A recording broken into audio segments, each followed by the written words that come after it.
हे भोले बाबा, आपके इस वीडियो को जो भी लाइक करे उसके जीवन कभी भी दुख दर्द मत आने देना दोस्तों।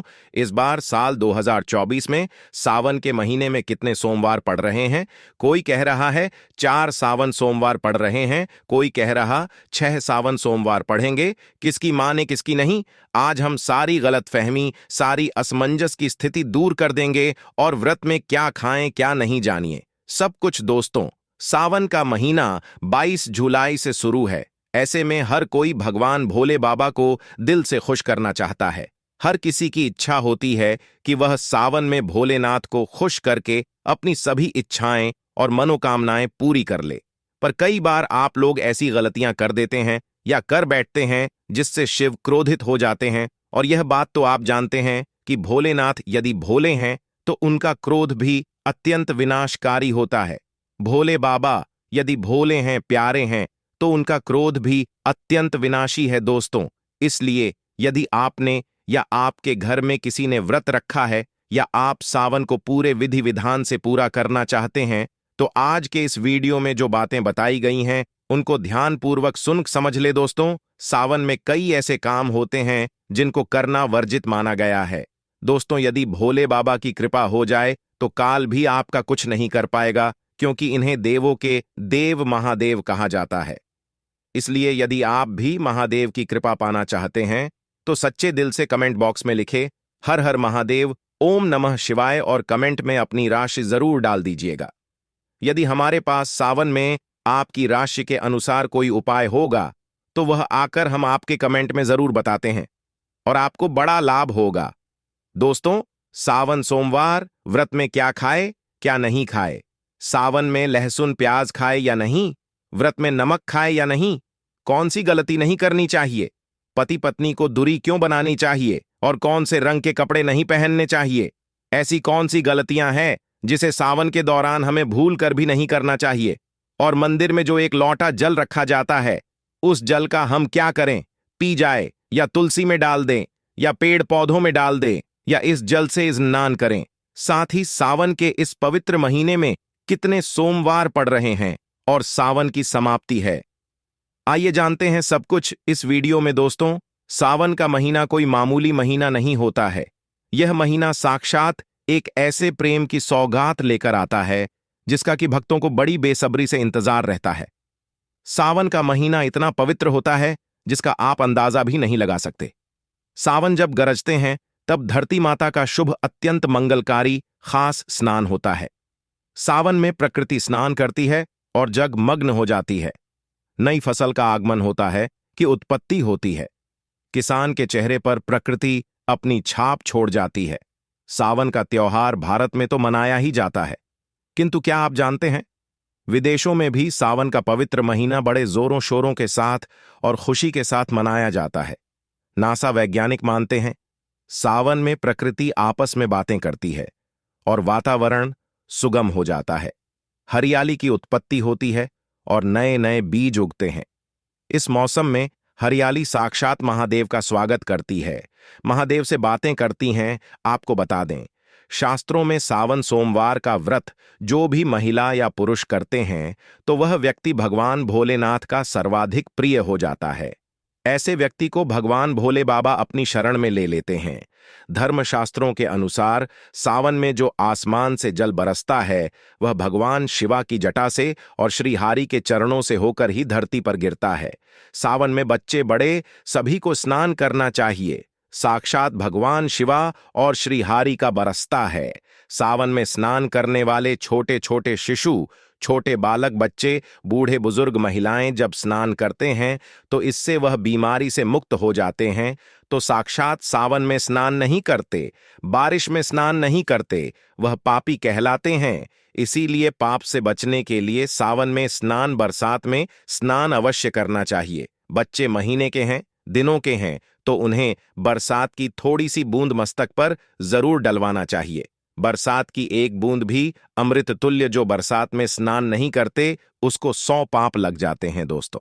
जो लोग लड्डू गोपाल की सेवा करते हैं तो लड्डू गोपाल हमारे सदस्य की तरह होते हैं, हमारे बड़े अपने होते हैं, हमारे घर के राजा होते हैं, किंग ऑफ द वर्ल्ड होते हैं।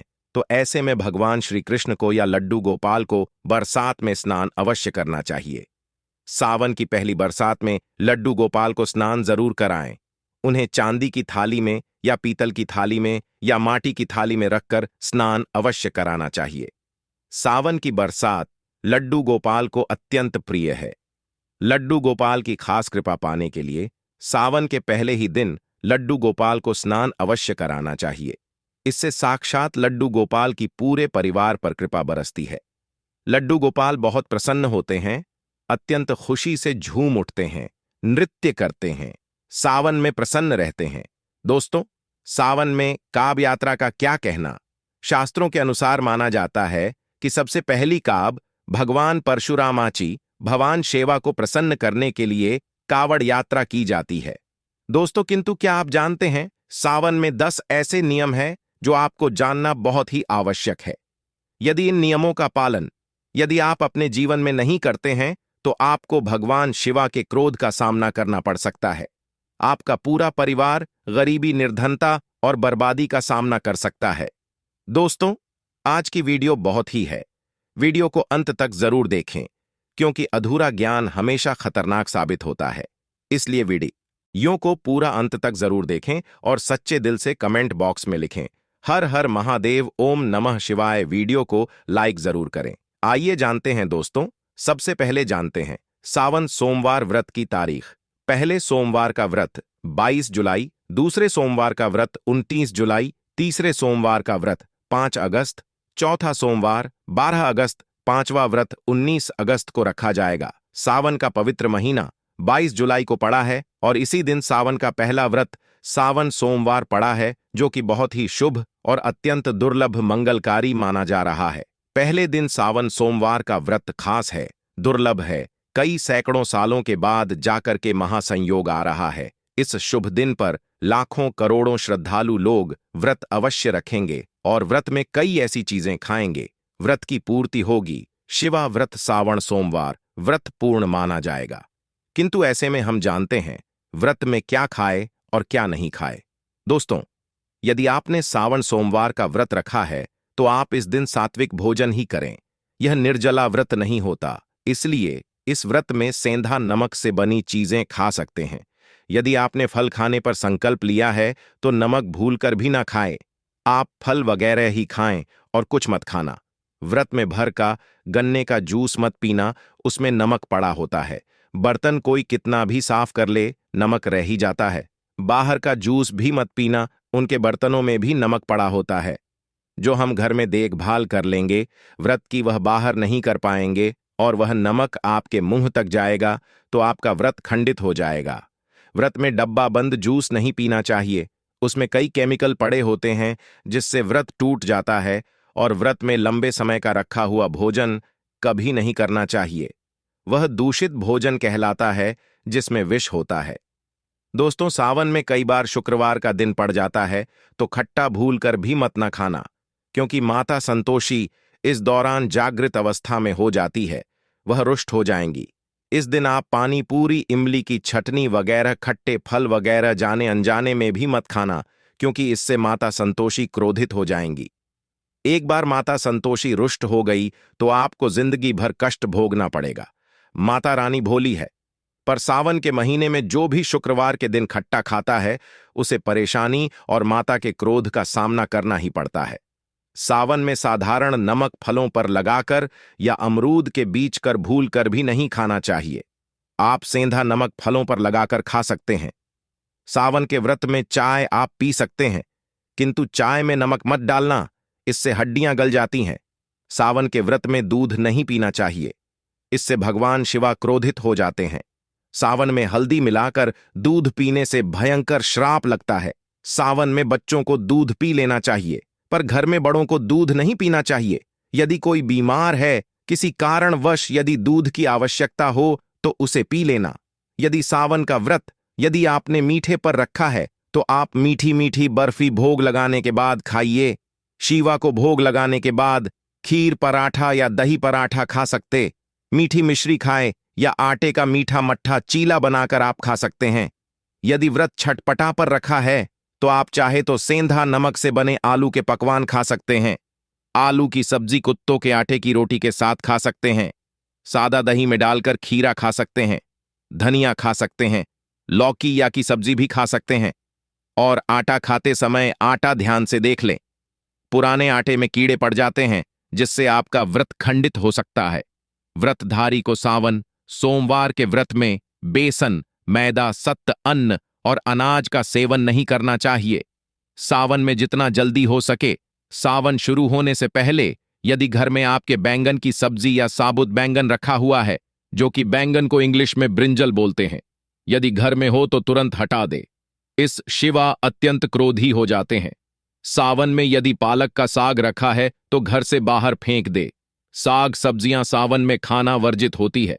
खासकर बैंगन तो घर में भूल कर भी नहीं रखना चाहिए, नहीं तो घर हो जाएगा।